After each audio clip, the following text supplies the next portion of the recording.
How close did humanity once come to complete annihilation according to ancient Egyptian mythology?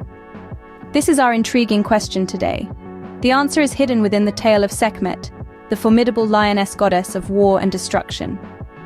This ancient story, steeped in the sands of time, speaks of wrath, repentance, and the resilience of the human spirit. So let's journey back to the time of the pharaohs and unravel the riddle of Sekhmet. Dive with us into this captivating tale of wrath, repentance, and the resilience of humanity. Our story begins with Ra, the sun god, the king of all Egyptian gods. Ra was revered and feared by all, but as time passed, humanity started to stray from his teachings. Disrespected and angered by this disobedience, Ra decided to teach them a lesson they would never forget. He created Sekhmet, a lioness, the fiercest of all hunters. Her form was fearsome, her eyes glowed like the sun, and her roar echoed through the deserts of Egypt. She was a sight to behold and to fear, a manifestation of Ra's wrath against the disobedient. Yet Sekhmet's most terrifying attribute was her insatiable thirst for human blood. As she was born from Ra's anger, she carried his desire for retribution in her veins. Her purpose was clear: to punish humanity for their insolence, to make them pay for their disrespect. Sekhmet's reign of terror had begun, and it seemed that humanity's end was on the horizon. With each sunrise, Sekhmet's bloodlust grew, and the human population dwindled. As the fiery goddess of war, Sekhmet was a force of nature, unstoppable and insatiable. Her wrath was a terrifying spectacle, a storm of chaos and destruction that swept across the land, sparing no one. The world was her hunting ground, and humans, her prey. Her roar echoed across the Egyptian landscape, striking fear into the hearts of those who heard it. Her eyes glowed with an unholy light, a reflection of the fires of her fury that consumed cities and left nothing but scorched earth in their wake. Each day, the body count rose, and the world seemed to inch ever closer to the precipice of extinction. The other gods, bound by their powerlessness, could do nothing but watch as humanity was systematically eradicated. They bore witness to the annihilation, their hearts heavy with the knowledge that they were unable to prevent it. Meanwhile, Ra, the sun god and Sekhmet's creator, was tormented by guilt. He had unleashed this beast upon the world, and now he was forced to watch as his creation wreaked havoc on the very beings he was sworn to protect. He couldn't stand idly by as his children were slaughtered. He knew he had to intervene.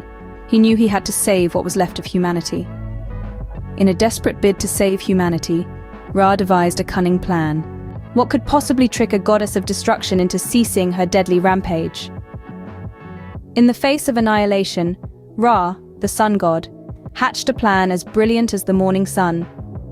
He ordered his followers to brew a vast amount of beer, then mix it with pomegranate juice to mimic the appearance of blood. The deadly Sekhmet, in her bloodthirsty frenzy, was none the wiser. She drank the concoction, believing it to be the blood of her enemies.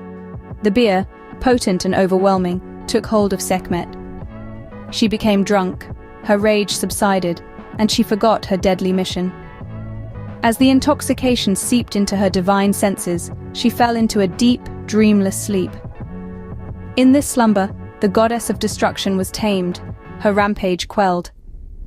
The remaining survivors of humanity, those who had been teetering on the edge of oblivion, found themselves spared.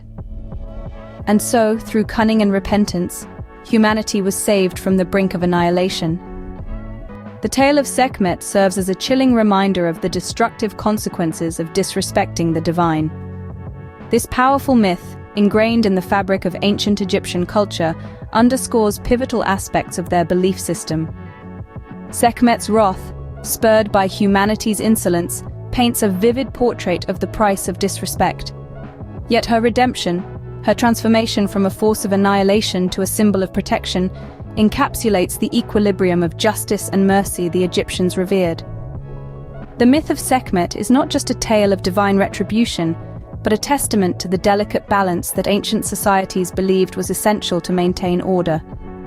It's an enduring symbol of the dichotomy inherent in all things, a constant dance between creation and destruction, mercy and justice. Sekhmet, the fierce lioness, despite her destructive origins, is also revered as a protector, embodying the complex interplay between fear and reverence, destruction and protection. As we bid adieu to the tale of Sekhmet, we are left pondering the delicate balance between reverence and fear, destruction and protection, and the enduring power of myth.